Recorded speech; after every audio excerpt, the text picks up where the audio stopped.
राहुल गांधी नाशिक मध्ये आले तर तोंडाला काळं फासू असा आता ठाकरेंच्या शिवसेनेचे उपमहानगर प्रमुख बाळा दराडेंचा इशारा आहे। सावरकरांबद्दल केलेलं वक्तव्य खपून घेणार नाही असं देखील ते म्हणतात। मवियामध्ये पुन्हा धुसफूस निर्माण झालीये का अशी चर्चा या निमित्तानं होतीये। राहुल गांधी आले तर त्यांच्या कारवर दगडफेक करू असं दराडेंचं म्हणणं आहे।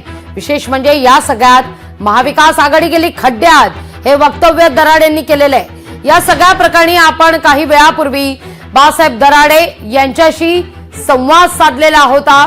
त्यावेळी दराडे यांनी आपण आपल्या भूमिकेवर ठाम असल्याचं देखील म्हटलेलं होतं।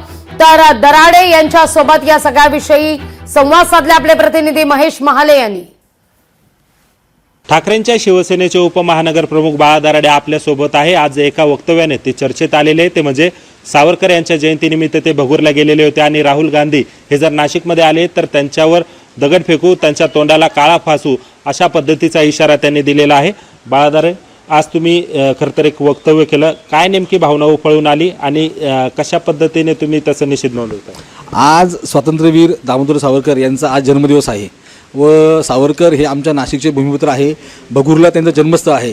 आज त्यांच्या जयंतीनिमित्त आम्ही सहकुटुंब सहपरिवार शिवसेना पदाधिकाऱ्यांसह आम्ही त्या ठिकाणी दर्शनाला गेलो आणि दर्शन घेताना असं त्यांचा इतिहास बघून त्याच्या इतिहासाचं असं एक आलेख वाचून एक असं अतिशय असं मन असं भरून आलं आणि मन भरून आलं असं एकदम असं भावनिक झालो होतो त्यांचे विचार ऐकून।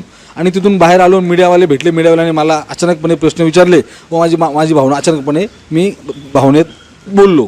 पण मी आता शिवसैनिक आहे, शिवसेना प्रमुख शिवसैनिक आहे, मी उद्धव साहेबांचे शिवसैनिक आहे, एकदा बोललो ते बोललो, मी आता माघार घेणार नाही। माझी राहुल गांधींना विनंती आहे की महाराष्ट्रात यायच्या अगोदर, नाशिकमध्ये यायच्या अगोदर त्यांनी सन्माननीय स्वातंत्र्यवीर सावरकरांची माफी मागावी, संपूर्ण महाराष्ट्राची माफी मागावी, अन्यथा आम्ही जे बोललोय ते करून दाखवणारच। आम्ही राजकारण करताना आम्ही असा कुठलाही आमच्या विचारांशी तडजोड करत नाही। आम्ही ते फटका बसो का ना बसो तो भविष्यातला भाग आहे, आम्हाला ते माहीत नाही, पण आम्ही आमची विचारधारा सोडणार नाही। आमच्या विचारांशी जो सहमत नसेल आम्ही त्यांना विरोध करू आणि आम्ही सावरकरांचा अपमान खपवून घेणार नाही। माझं वरिष्ठांशी कोणाशी काही बोलणं झालं नाही। मी शिवसैनिक रस्त्यावरचा, त्यामुळे माझ्याच्यात वरिष्ठ काही इतक्या लेवलला असं बोलतील मला असं वाटत नाही।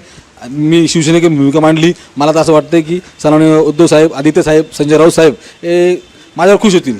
महेश महाले, लोकशाही मराठी, नाशिक। वरिष्ठ नेते आपल्यावर खुश होतील असं म्हणतायत दराडे। या सगळ्यावर राजकीय वर्तुळातून प्रतिक्रिया उमटतायत।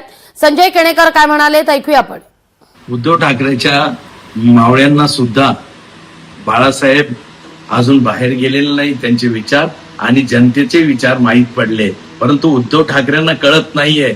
आता किती दिवस मावळे हे त्या गप्प बसतील, आता बोलायला लागले मावळे आणि मावळ्यांकडनं तरी उद्धव ठाकरेंनी शिकावं, नाहीतर राहिले साहिलेले उद्धव ठाकरे सुद्धा पूर्ण बुडून जातील। तरी आता उद्धव ठाकरेंनी मावळ्यांकडनं तरी काही शिकावं। लोकशाही मराठी ऐका, पहा, जागरूक रहा।